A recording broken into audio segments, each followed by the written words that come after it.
इस वीडियो के अंदर हम जानेंगे कि कैसे हम कुछ इस तरीके का अपने लिए प्रोग्रेस बार क्रिएट कर सकते हैं।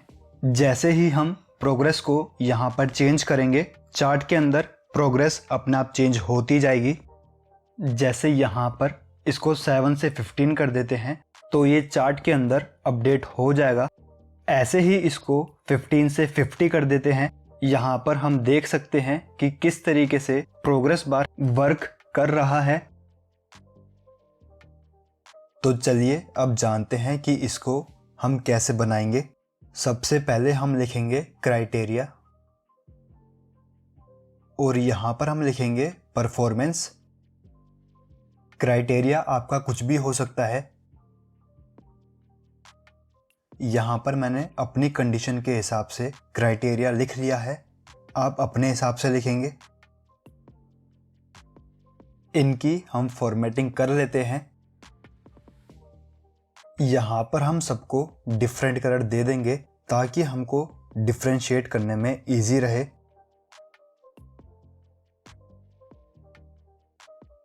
इनको यहाँ पर कलर देने के बाद हम एक फॉर्मूला लगाएंगे इक्वल 1 माइनस दिस परसेंटेज को हम सेलेक्ट कर लेंगे एंड एंटर प्रेस करेंगे।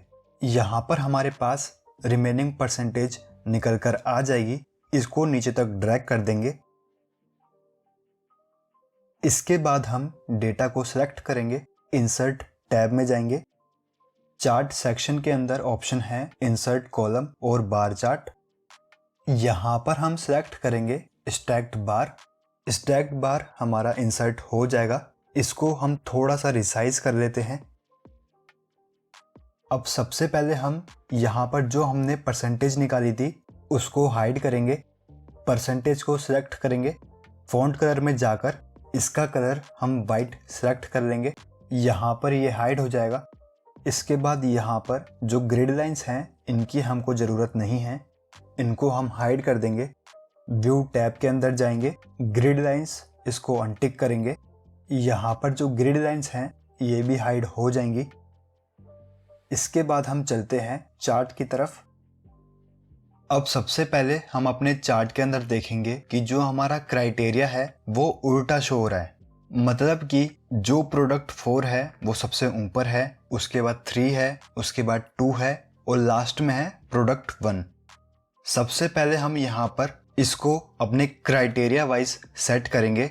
इसको सेट करने के लिए यहाँ पर क्लिक करेंगे, राइट क्लिक करेंगे, फॉर्मेट एक्सिस, इसके ऊपर क्लिक करेंगे।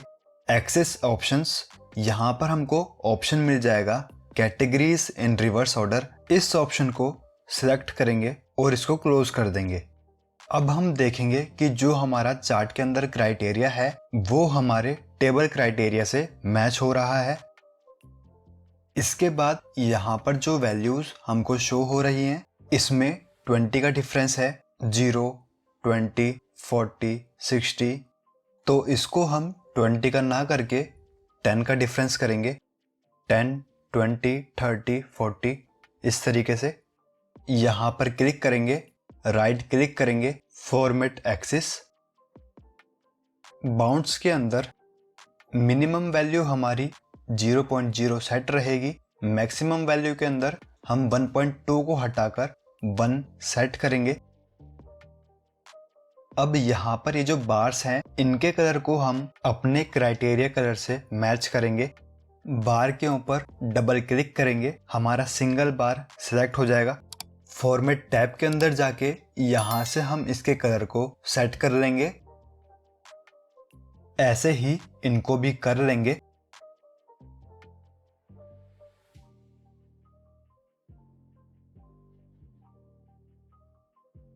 ये हो जाने के बाद अब जो हमारे बार के अंदर बचा हुआ पोर्शन है उनको भी हम इनसे मिलता जुलता कलर दे देंगे।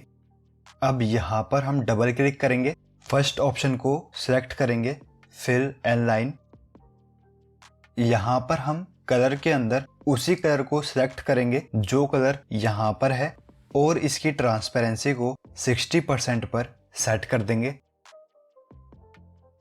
अब सेम ऐसे ही इस वाले बार के अंदर येलो कलर है तो यहाँ पर हम येलो सेलेक्ट कर लेते हैं। ऐसे ही अपने बचे हुए बार्स के अंदर भी कलर को सेट कर देंगे।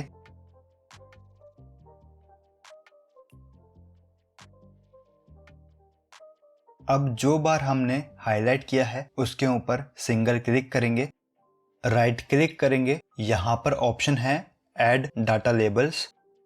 जो भी हमारी परसेंटेज है वो बार्स के अंदर ही शो होने लग जाएगी। परसेंटेज के ऊपर सिंगल क्लिक करेंगे, यहाँ से हम इसके कलर को चेंज कर सकते हैं। मैं यहाँ पे इसको वाइट कलर के अंदर चेंज कर रहा हूँ। आप अपने हिसाब से अपना कोई फेवरेट कलर सिलेक्ट कर सकते हैं। साथ ही साथ इसको यहाँ पर बोल्ड कर देते हैं। इसको भी हम बोल्ड कर देते हैं। इसको सिलेक्ट करेंगे और सिंपली बोर्ड के ऊपर क्लिक करेंगे। अब ये प्रोग्रेस बार हमारा रेडी हो चुका है। इस प्रेस बटन के ऊपर क्लिक करेंगे।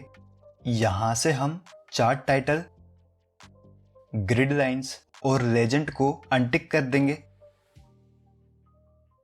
अब इसको सिलेक्ट करेंगे और डिलीट बटन प्रेस करेंगे। ये यहाँ से हट जाएगा। अब चार्ट के अंदर डबल क्लिक करेंगे, फिल ऑप्शन के ऊपर जाएंगे। बॉर्डर के लिए हम कलर सिलेक्ट करेंगे वाइट। सेम ऐसे ही यहाँ पर भी हम इसके बॉर्डर का कलर वाइट सिलेक्ट करेंगे।